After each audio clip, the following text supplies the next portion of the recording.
So last week I ranked every type in Pikmin 4, but after looking at the list for a while, I was kind of upset with how low certain types ranked. At first, I wanted to make a video balancing the Pikmin out, but I didn't think it was fair to buff some types and nerf others. So instead, we're gonna buff them all just for the hell of it. Now, a lot of people seem to think improving a Pikmin type means making them better in combat, but certain types weren't made for battle.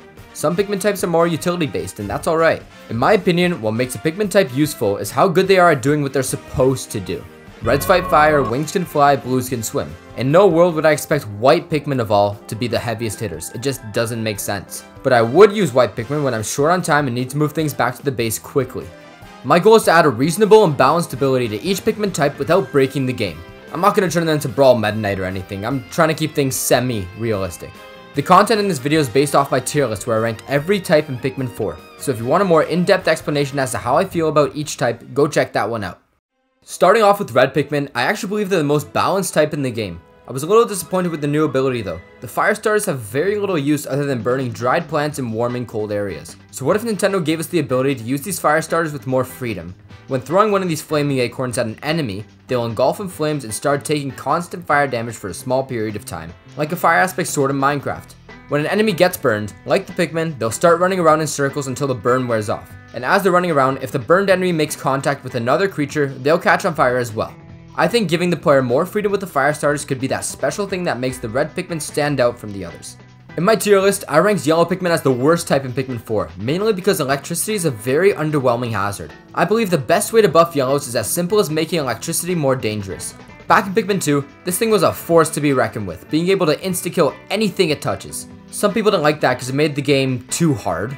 And to that I say, deal with it. It's a game, there's supposed to be some sort of challenge. So on top of making electricity insta-kill, I think we need to see more electric wielding enemies, because in the main story, there really isn't enough. Now I know this change isn't really buffing yellows, it's kind of just changing the game. So instead I'll give them a unique ability which is actually inspired by this comic strip over here. Back in Pikmin 3, yellows had the ability to power up light bulbs in caves. Other than sprouting plants, there wasn't much of a use to it though. But what if in Pikmin 4's caves, these light bulbs were scattered around the place for yellows to turn on? Since most Pikmin enemies are nocturnal, this bright light will put them to sleep, making cave exploration easier than ever. I would give blues a power like no other in Pikmin. As we all know, blue Pikmin are most useful in water, but this buff helps blue Pikmin out on land. Kind of. What if after blues leave a body of water, they get wet? And when they're wet, for a short period of time, blue Pikmin can move and attack 2 times faster at the expense of being harder to control because they're slipping all over the place. But that slipping mechanic can be helpful too, because if an enemy eats them while wet, blue Pikmin will have a 1 in 4 chance of just slipping out of the enemy's mouth. I know this buff sounds kind of busted considering how much water's in the game, but I don't care. Blue Pikmin have always been my favorite type, so let me be a little biased. Fun fact, white Pikmin have had a hidden ability for 10 years now that Nintendo chooses to completely disregard.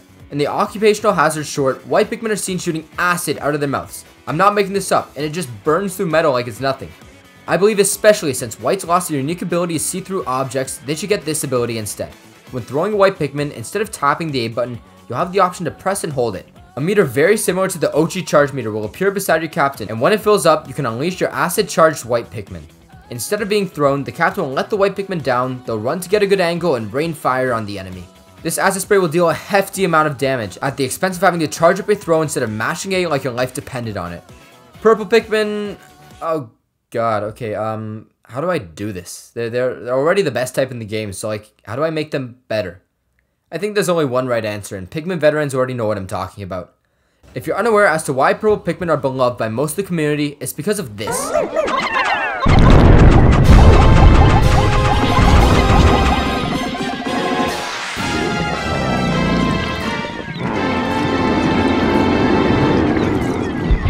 The purple Pikmin stun ability fundamentally broke Pikmin 2. They were him. Like, this is Brawl Meta Knight levels of busted. On top of their 2 times attack power, purple Pikmin had a 1 in 3 chance to stun an enemy for 5 seconds. So basically, if you press the A button 3 times in the span of 5 seconds, which a literal monkey is capable of doing, that enemy's not surviving. So if I were to bring this ability back into Pikmin 4, I'd change the stun to take effect 1 in every 10 times and last only 2 seconds. It's a step down from Pikmin 2, but matched with their ground pound ability, purple Pikmin will become the ultimate combat tool. Rock Pikmin are kinda useless in Pikmin 4 because purple Pikmin are just better in nearly every way. Since purples were, for some reason, given a stronger initial hit than rocks when thrown, I think rock Pikmin should shine elsewhere. When charging either on Oatchi or on foot, the rocks will start rolling on a spot until the charge is released. Your entire squad of rock Pikmin will roll towards the enemy and deal twice the amount of damage as being thrown, but only for the first impact. Each one of these rolling hits will slightly knock the enemy back, putting your squad at a safer distance. After that first hit, the rock Pikmin will take some time to get up and then act as usual. I think this buff will make rock Pikmin act as a counterpart to purple Pikmin. Whether you prefer throwing or charging your Pikmin, the choice is yours. Wing Pikmin have one serious problem in Pikmin 4, and that's their pathing. But I'm not going to fix that part because it seems like more of a programming issue rather than a game design problem. Instead, I'm going to make wings the #1 Pikmin for traversal. Like how Oatchi can jump, Wing Pikmin will help out our squad in terms of verticality. If at any point you find yourself at the bottom of a cliff, you can use your Wing Pikmin to lift you up. Just like Olimar's up special in Smash Ultimate. Obviously, the more Pikmin you have in your squad, the more Wing Pikmin you need to be carried. And the same thing applies to Oatchi too. You wouldn't have free reign on where to travel when flying because you'll pretty much become God at that point. It'll act more so as a portable elevator rather than being able to fly wherever you want. Ice Pikmin already have more than enough abilities. They're useful for exploration and combat, so how do I buff them without breaking the game? When I think of ice, I think of a slippery surface or a skating rink. What if Ice Pikmin had the ability to slide on any surface like a figure skater? When you charge a group of Ice Pikmin, they'll create a slippery surface in a straight line, acting as a slip and slide. Your Captain, Oatchi, and the Pikmin will be able to slide on these slippery surfaces at lightning speed. The catch is, you have to follow the path. This mechanic can make it useful from getting from one place to another as fast as possible. Also, if an enemy so happens to walk across a slippery surface, they'll have a 1 in 5 chance of tripping, leaving them vulnerable for a short period of time. Like Ice Pikmin, Glow Pikmin are beyond busted. However, their ability to only be used at night or in caves balances them out pretty well. I could just give them an onion and let the player use them whenever they please, but that's way too busted and would invalidate nearly every other Pikmin type. Instead, I'm going to give them their own hazard, and it already happens to be in the game. We don't see it often, but some enemies are capable of using this sort of red shadowy power that insta-kills any Pikmin it touches. Now, I'm not making Glow Pikmin immune to this power because I just don't think it's fair, but instead of insta-dying, similar to how a Pikmin acts when they're on fire, Glow Pikmin will run around the place, and if you don't whistle them in time, they'll die. If this feature was added, I'd make more enemies use that red shadowy effect. Before I move on, in my tier list video, I got way too many comments asking for Bulbmin and Puffmin. Like, can you guys not read? Ranking every type in Pikmin 4. We haven't seen these guys in over 20 years. Why would I talk about them? And now you want me to buff them? Sure, here you go. They're in the game now. Is that good enough for you? Of course it isn't. Bulbmin, I'm going to assume these guys work the same way they do in Pikmin 2, but so they don't interfere with Glow Pikmin, I'm actually going to let you take these guys to the surface. I'd imagine in Pikmin 4, Bulbmin will be pretty scarce, so you got to cherish them.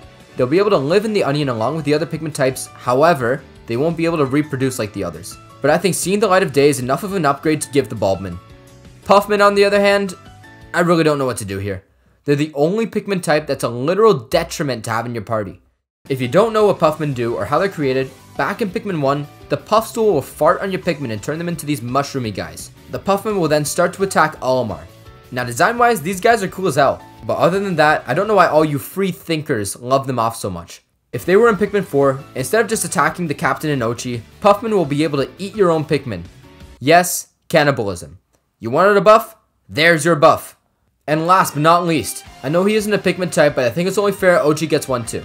If you've played Breath of the Wild, I think you'll like this one. Oatchi will be able to glide from a high surface, making traveling the map from a high point much faster.